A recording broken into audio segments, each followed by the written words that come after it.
개장 전 꼭 확인해야 할 이슈앤 전략을 통해 확인해 보겠습니다. 오늘은요, 야천투자연구소 남인호 소장, LNS홀딩스 김선영 대표, IM증권 이화진 과장과 유진투자증권 김용재 이사 수고해 주시겠습니다. 네 분 어서 오세요.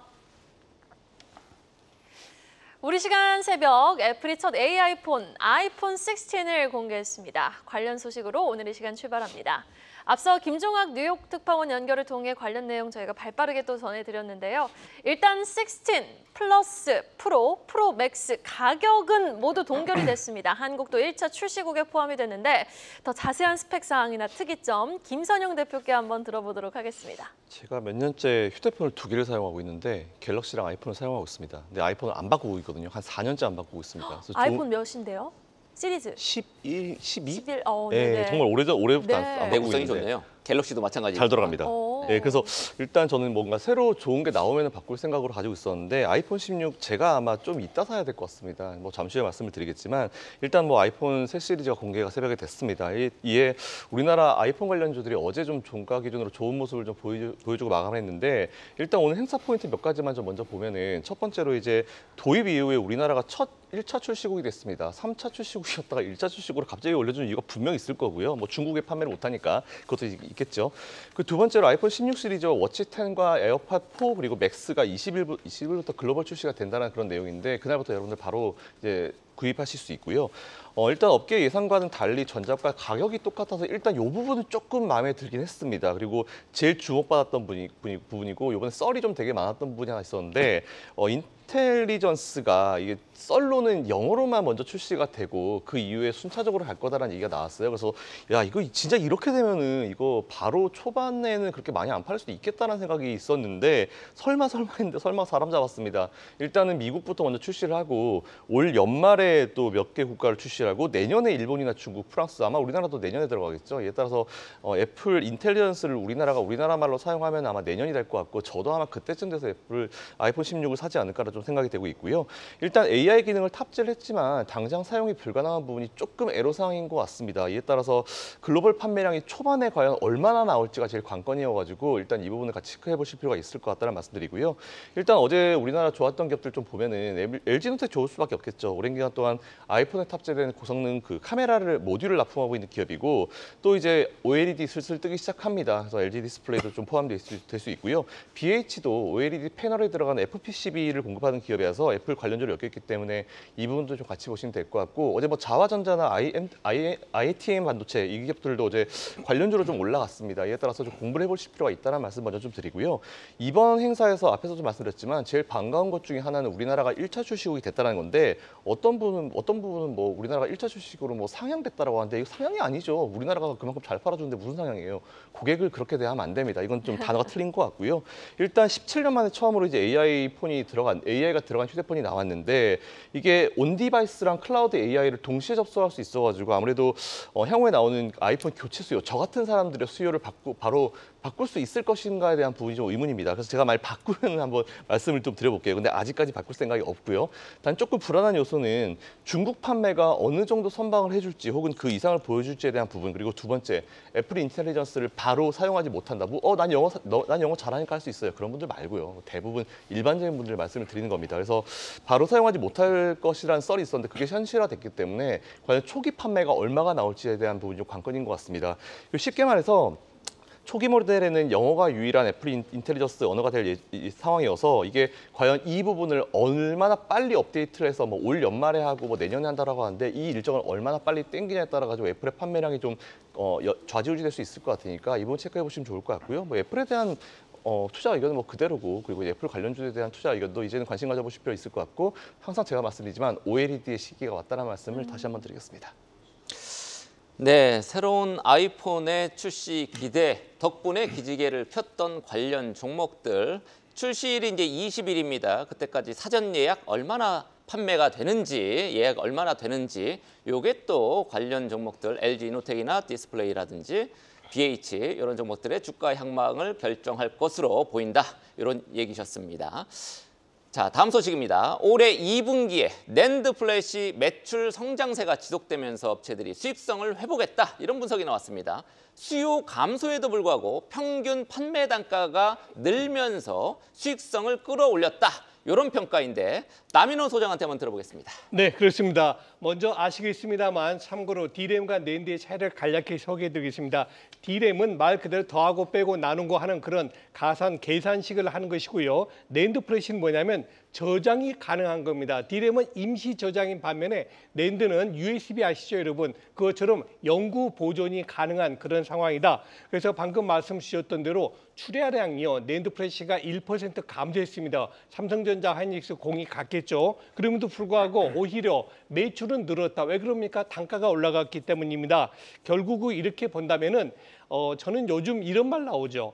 반도체 피크 아니냐 우려가 굉장히 커지는데 저는 그 의견에 반대합니다. 왜 그러냐면 아무리 빨라도 금년이 아니다. 피크는 내년 상반기에 혹시 올지 모르겠지만은 내년까지 반도체의 성장률은 계속 이어질 것으로 봅니다. 제가 오늘 이해생커님에게 돌발 질문 하나 드리겠습니다. 해생커님, 네. 아파트입니다. 네. 평수는 35평, 가격은 10억입니다. 똑같습니다. 네. 하나는 서울 여의도에 있고요. 또 하나는 몽고의 울란바토르에 있습니다. 어떤 아파트 선택하시겠습니까? 저는 서울입니다. 서울 당연히 여의도요? 서울이 아닐까요? 네. 역시 곧 결혼을 앞둔 정년기에 굉장히 현명한 결정 내리셨습니다. 이주택 되면 세금이 더 늘어나는 거 아니에요? 아, 이주택 될 확률이 없어서. 네. 네. 네, 여러분. 왜 제가 갑자기 이렇게 뜬금없는 질문 드렸냐?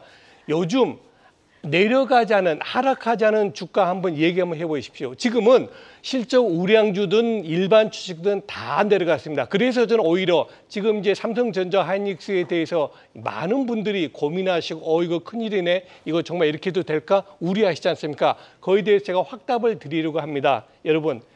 우량주, 즉 실적 우량주나 일반 주식이나 똑같이 내려간 마당에 여러분들은 선택을 뭘 하셔야 됩니까? 바로 실적 우량주를 택하셔야 됩니다. 우리나라에서 실적 좋은 4개 기업 소개해 드릴까요? 삼성전자, 현대차, 하이닉스, 기아입니다. 저는 그래서 이게 반도체에 대해서는 피크아웃이 아직 아니고 또 지금 구간이 어떠냐? 차익 매물, 돈 벌었던 사람이 매물 내는 것이 이제 바닥권에 들어갔다고 보고요. 투자 전략은 마지막으로 여기에 이제 가장 중요하겠죠. 여전히 삼성전자는 여러분들 계좌 20%, 하이닉스 10% 가지고 계셔야 된다. 가격까지 얘기해봐라. 저는 그것까지도 말씀드리겠습니다. 삼성전자는 기억하실 겁니다. 7수9도 7만 원대 밑에서는 사고 다음에 9만 원대 파시면 좋겠고요. 하이닉스는 어떻습니까? 지난번 제가 5수 2도 하니까 다들 안 믿으셨죠. 야, 설마 하이닉스가 지금 19만 원인데 15만 원까지 가겠어?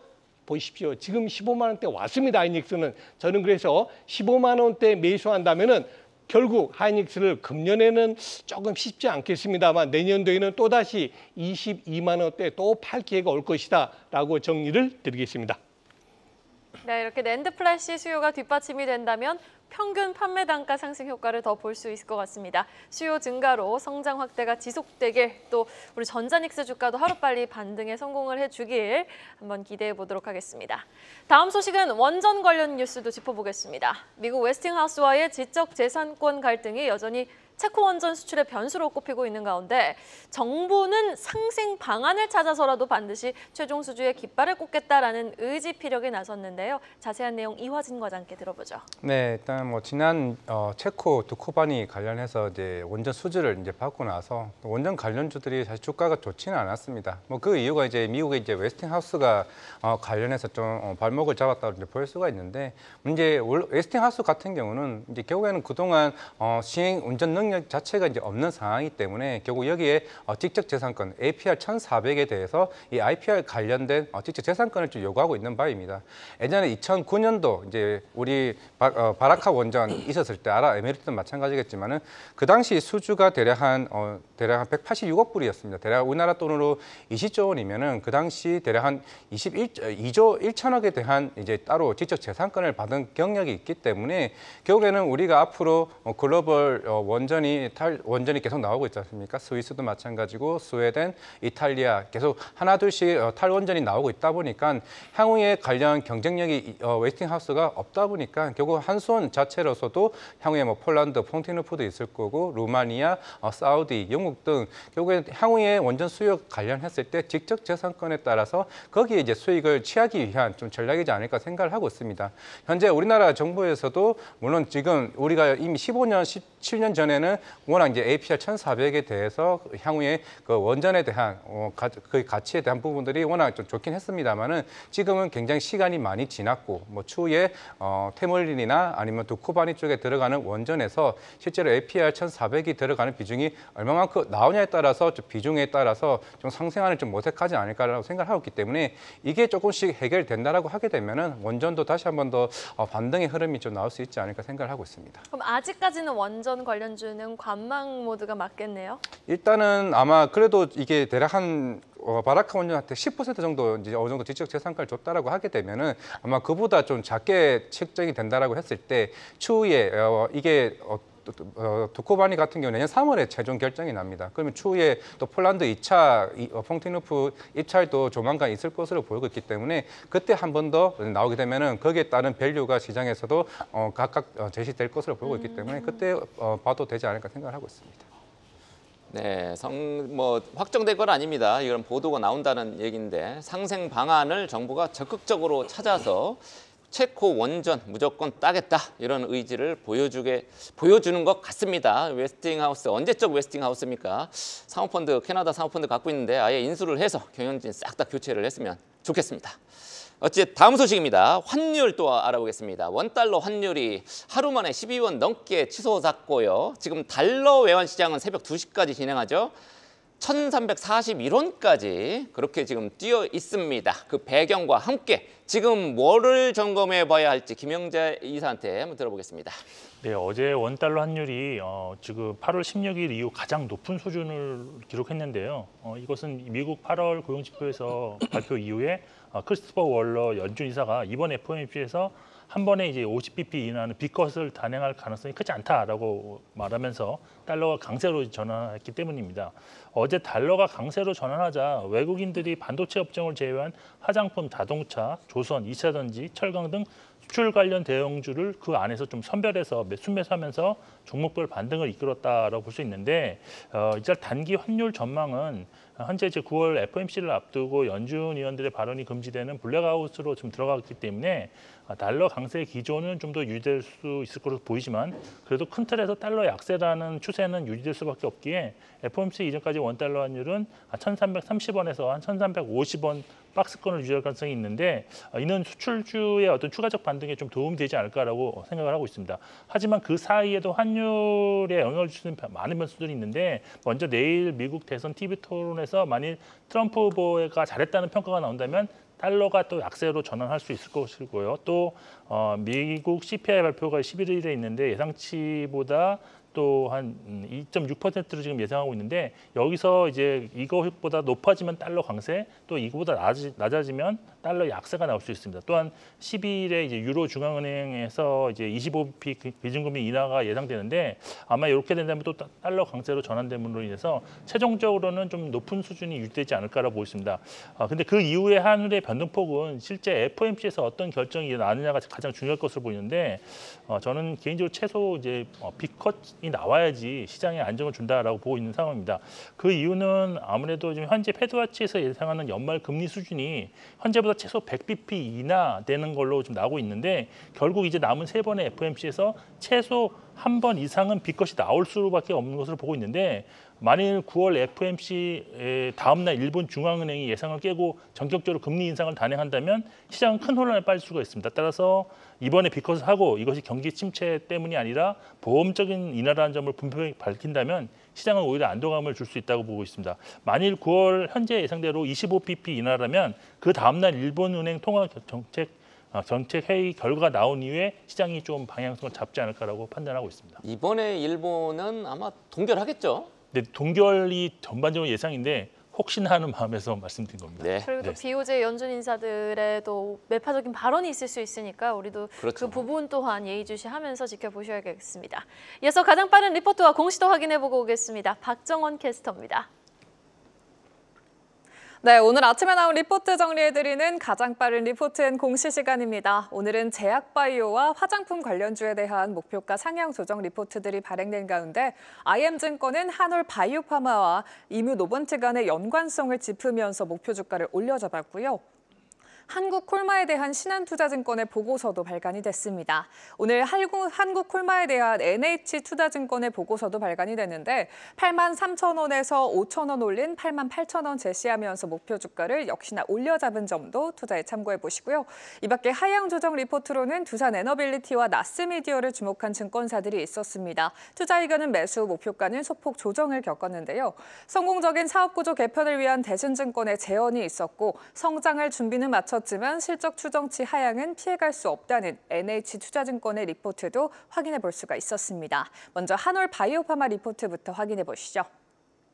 어제 시간의 거래에서 올라섰던 한올 바이오파마, 산업통상자원부의 대규모 R&D에 미국 MIT와 mRNA 신약을 개발하는 모멘텀이 부각됐는데요. 오늘은 증권사 보고서도 발간이 됐습니다. IM증권이 목표 주가를 기존 46,000원에서 51,000원으로 상향 조정했는데요. 동사의 파트너사인 이뮤노반츠가 5월 말에 타임라인 변경 후에 첫 번째 업데이트를 통해 GD 적응증 임상 2회 이상 결과와 IMBT1402의 향후 임상 계획을 밝혔는데요. GD 적응증의 선제적인 진입이 구체화된 긍정적인 임상 결과와 함께 내년 상반기까지 존재하는 다수의 모멘텀을 근거로 매수 의견이 나온 점 투자에 참고해 보시죠. 그리고 이어서 한국콜마 보고서도 함께 살펴보겠습니다. 신한투자증권은 오늘 한국콜마에 대한 긍정적인 분석을 내놓으면서 목표 주가를 기존 95,000원에서 107,000원으로 상향 조정했고요. 투자 의견은 매수를 제시했습니다. 3분기에도 매출 볼륨과 이익률이 모두 최상의 실적으로 보일 것으로 예상하면서 수요 대비해서 공급이 따라가기 어려울 정도로 화장품 OEM 산업은 호황 국면에 있다고 평가를 했습니다. 또 선크림 시장 내 독보적인 시장 점유율을 가져감과 동시에 생산 효율 개선 노력이 빛을 보는 상황이라고 분석하기도 했는데요. 하반기에도 마친 레벨 향상을 전망하면서 업종 내 최선호 의견을 제시했습니다. 지금까지 가장 빠른 리포트행 공시 박정원이었습니다. 다음 소식입니다. 하반기 반등의 트리거는 밸류업이 되어주지 않을까라는 기대가 무색하게 어제 대부분의 금융주는 또 하락 마감했습니다. KB금융만 보더라도 5거래일 연속 음봉을 띄고 있는데요.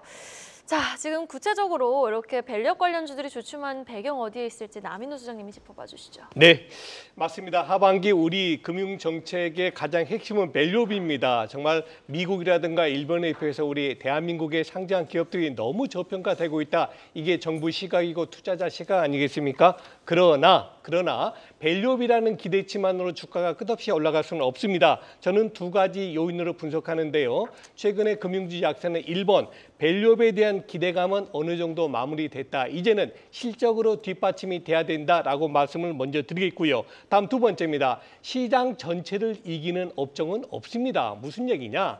최근에 한 달 동안 8월과 9월에 걸쳐서 우리 종합주가지수 얼마나 약했습니까? 그럼에도 불구하고 금융이라든가 증권이라든가 보험 상당히 견조한 모습 보이지 않습니까? 끝없이 갈 수 있느냐? 불가능합니다. 그래서 저는 시장이 역시 지금은 조정 구간에 들어왔기 때문에 혼자만 독야청청 갈 수 없다라고 보여집니다. 결국 끝없이 올라가는, 끝없이 지속되는 호재는 없다, 이렇게 정리하겠습니다. 자, 이제 투자 전략 본격적으로 들어가겠습니다. 여러분, 금융업종, 은행주, 증권주, 보험주 저도 상당히 좋아합니다. 그러나 여러분 계좌에, 전체 계좌의 10%까지만 금융주를 가지고 계셔야지 그 이상 보유하신 것은 조금 무리다라고 생각되고요. 마지막으로 물론 고배당, 금융주가 다른 업종보다는 배당이 높지 않습니까? 이런 메리트는 있겠습니다만 종합주가지수가 조정을 보이는 한 금융주도 크게 올라가긴 부담스럽다라고 정리 드리겠습니다.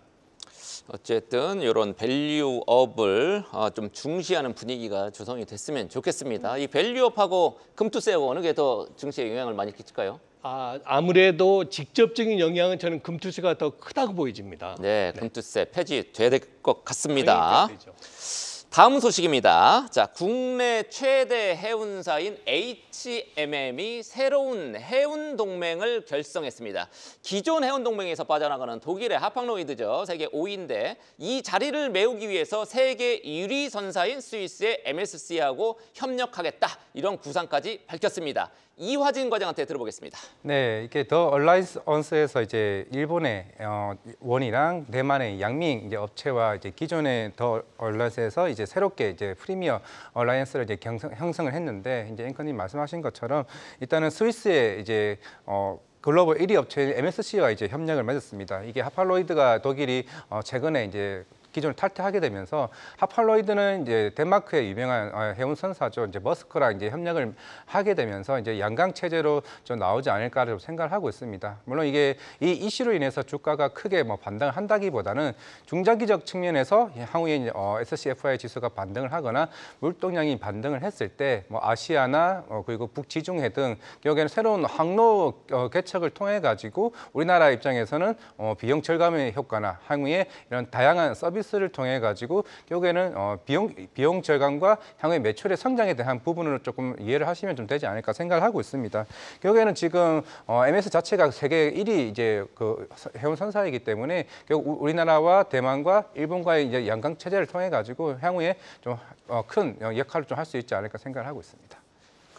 근데 이제 지금 돈도 잘 벌고 있잖아요. 네. HMM. 상하이 컨테이너 지수도 지금 뭐 2,700 뭐 굉장히 많이 뛰고 상반기 이익을 막 1조 넘게 저렇게 냈다. 이런 얘기도 지금 들리고 있고 한데 전환사채 물량이 계속 나오거든요. 네. 그래서 산업은행 또 해진공 뭐 이러면서 주가가 계속 못 오르고 있어요. 지금 언제쯤 우리 주주들은 지금 이런 고민이 좀 해소가 될까요? 물론 이번 실적 같은 경우야 뭐 이 5월 달쯤에 해온 그 운임이 이제 올라가게 되면 인상하게 되면서 그때에 대한 주가 실적은 충분히 좀 2분기에 반영될 것으로 보이고 있지만은 결국 하반기에 갈수록 이제 물동량이 떨어지게 됐고 물론 이제 예전에 인수에 대한 부분들이 불발이 되게 되면서 이게 연구체에 대한 이슈가 결국 시장에서는 좀 부담이 좀 될 수 그런 것 있다는 같아요. 생각을 하고 있습니다. 그게 결국에는 업황이 크게 회복이 된다라고 하게 되면은 뭐 연구체의 흐름이야 결국에는 어느 정도 충분히 해소가 될 것으로 보이고 있지만은 지금 하반기 자체로 계속 SCFA가 3,000대에서 계속 빠지고 있는 추세이기 때문에 좀 당분간은 조금 쉬운 상황은 아니지만은 오늘 같은 이와 같은 이런 이슈들이 좀 중장기적으로 해석을 해본다고 하게 되면은 조금 길게 좀 좋은 흐름으로 갈 수 있지 않을까 생각하고 있습니다. 악재는 뭐 하나가 해소가 됐지만 불확실성은 하나가 해소가 됐지만 그래도 우리는 여전히 좀 확인해보고 가야 할 데이터들이 많다라는 말로 좀 정리를 해볼 수 있을 것 같습니다. 해운주들의 움직임 좀 중장기적으로 지켜보셔야겠네요. 마지막 소식으로 넘어가 보겠습니다. 애니메이션 영화 사랑의 하츄핑 흥행이 아주 심상치 않아 보입니다. 100만 관객 돌파를 목전에 둔 가운데 전거래일 제작사의 주가 SAMG 엔터가 상한가를 기록했는데 과연 이런 주가 상승 탄력 지속될지 궁금하네요. 김선영 대표님. 저는 이제 시작 느낌이 좀 강해가지고 주가는 좀 앞으로 좋은 모습 계속 보일 것 같습니다. 일단 뭐 제가 사실 제일 존경하는 투자자가 피터 린치라는 분이 계세요. 이제 피터 린치는 보통 투자 아이디어를 가족에서 많이 찾았습니다. 뭐 아이들이랑 같이 쇼핑 가가지고 어떤 브랜드와 어떤 매장을 가는지, 아이들이 어떤 걸 좋아하는지, 어떤 레스토랑을 가는지 여기서 보통 던킨 도너츠 나왔고요. 그리고 아내분이 자주 사용하는 스타킹을 보고 레그 스타킹 열풍을 미리 알고 나서 이제 헤인즈에 투자해서 6배 수익을 거둔 적이 있었거든요. 그래서 저도 예전에 저희 조카가 좋아하는 이제 자동차 장난감 보고 이제 손오공이라는 기업에 처음 투자했다가 수익을 좀 크게 낸 적이 있었는데 정리해서 말씀드리면은 전국의 수많은 부모님들이 저가 매수 기회를 놓쳤다라고 저 포함해서 그걸 말씀을 드리는 겁니다. 지난번에 한번 말씀드린 애니메이션이죠. 사랑의 하츄핑 흥행몰이가 이어가는 가운데 어제 SAMG 엔터테인먼트가 종가 기준으로 상한가로 마감을 했습니다. 그때만 샀어도 우리 김 대표가 그때 가져왔을 때 샀어도 큰 이익을 볼 수 있었는데 그러니까요. 말이죠. 네, 그렇습니다. 네, 마음이 아파가지고 최근에 엔터 기업들이나 이제 IP 같은 기업들이 사실 주가가 좀 많이 안 좋아요. 그리고 SAMG 엔터테인먼트도 사실 요 전에 주가를 보시면 계속 하향 곡선이었거든요. 그렇기 때문에 참 투자하기가 어렵고 손이 나가기 어렵다는 그런 생각을 많이 가지실 수밖에 없었는데 캐릭터 IP와 3D 제작 능력만으로 이제 이런 다양한 매출을 창출 중인 기업이 있다는 부분 한번 말씀드리고 싶습니다. 그 사이에 누적 관객 수가 92만 명을 돌파했고요. 제가 봤을 때만 해도 50만 명인데 92만 명을 돌파했고요. 곧 100만 관객 돌파를 앞두고 있어서 우리나라 그 애니메이션 누적 관객 수 4위를 좀 있으면 현재 기록하고 있고 좀 더 올라갈 수 있다는 그런 내용들이 나오고 있습니다. 하지만 제일 중요한 건 실적인 것 같습니다. 일단은 최근 기준 실적 보면은 상반기 기준입니다. SAMG 엔터테인먼트가 누적 매출액 496억 원이 나왔고요. 영업 손실이 96억이 나왔는데 일단 적자폭은 1분기보다 2분기에 좀 줄어들긴 했습니다. 근데 잘 아시는 대로 이 사랑의 하츄핑이라는 영화 자체가 처음에 개봉했을 때가 8월 7일이에요. 이에 따라서 실적 반영이 전혀 안 된 상황이기 상반기에 전혀 안 된 상황이기 때문에 아마 하반기에 본격화될 것으로 좀 보이고 있습니다. 그리고 잘 아시겠지만 추석이죠. 그리고 이제 크리스마스라는 것이 것이 있는 이제 4분기 최성수기 4분기가 있기 때문에 아마 올해 4분기에 이걸 다 커버링할 수 있을 거다라고 보고 있고, 제가 지난번에 무대 인사 봤다고 했지 않습니까? 그때 같이 나와서 했었던 분이 제가 알기로는 SAMG 엔터테인먼트 좀 높은 분인데, 그분이 농담으로 어떤 말씀하셨냐면은 여러분들 덕분에 저희 미국에 있는 딸의 유학비가 나왔습니다, 이렇게 말씀하셨어요. 그 얘기는 이제 그만큼 돈이 많이 벌리고 있다는 거를 제가 그때 8월 중순에 보러 갔으니까 그 이후의 실적은 좀 기대를 해보면 되지 않을까라는 생각 들고, 바닥에서 살아나고 있는 주가입니다. 이에 따라서 한번 공부를 한번 해보시고 바로 따라가는 전략보다는 조금 눌림목이 나오면 그때 한번 해보시면 좋을 것 같다는 말씀드리고, IP 관련 기업이 이렇게 좋은 모습 보인다는 건 좀 고무적인 내용인 것 같아서 준비해봤습니다. 네, 애들 사이에서는 핫쇼핑 열기가 아주 대단합니다. SAMG 엔터 어제 상한가를 쳤는데 지속해서 관심을 가져볼 필요가 있다라는 얘기였습니다. 자, 간밤에 뉴욕 증시 기분 좋게 상승을 했습니다. 오늘도 우리 국내장도 기대가 됩니다. 개장 전 체크포인트 김영재 이사한테 듣겠습니다. 네, 오늘 12시에 그 중국 8월 수출입 동향이 발표되는데 지난달부터 수출이 예상보다 좀 저조하게 나오고 있지만 예상치 6.5% 증가보다 잘 나올 경우에 위안화 강세 및 국제 유가 반등에 영향을 미칠 수 있어서 주목하실 필요가 있다 보고지고요. 미국 하원이 지금 중국 바이오 기업과 거래를 제한하는 생물보안법 관련 표결이 7시 반부터 지금 시작되었는데, 결과에 따라서 CDMO 및 바이오 주 종목들에 영향을 줄 수 있기 때문에 결과에 좀 주목하실 필요가 있을 것 같습니다. 그리고 오늘부터 12일까지 국정원이 주최하는 글로벌 사이버 안보 행사 CSK 2024가 코엑스에서 개최되는데, 최근 딥페이크 관련주가 상승한 것처럼 대회 기간 중 사이버 보안 관련주 움직임이 나올 수도 있을 것 같습니다. 그리고 마지막으로 어제 시간외 거래에서 남양유업과 남양유 우선주가 상한가를 기록하였는데 4만여 주 자사주 수거가 500원 액면 분할을 발표했기 때문입니다. 그리고 쿠팡이 공정위 가징금 부과에 불복하는 소송을 제기했다는 소식이 나오면서 쿠팡 관련주인 KCTC가 8.5% 상승, 동방 4% 상승했는데 이러한 움직임이 오늘 정규 시장에서도 변동성 확대로 이어질 수 있다는 점 참고하시면 좋을 것 같습니다. 이렇게 네 분과 함께 개장 전 전략 이야기 나눠봤습니다. 오늘 말씀 고맙습니다. 계속해서 다양한 경제 이슈를 알고 싶다면 구독과 좋아요, 알림 설정 부탁드립니다. AI 캐스터 권미정이었습니다.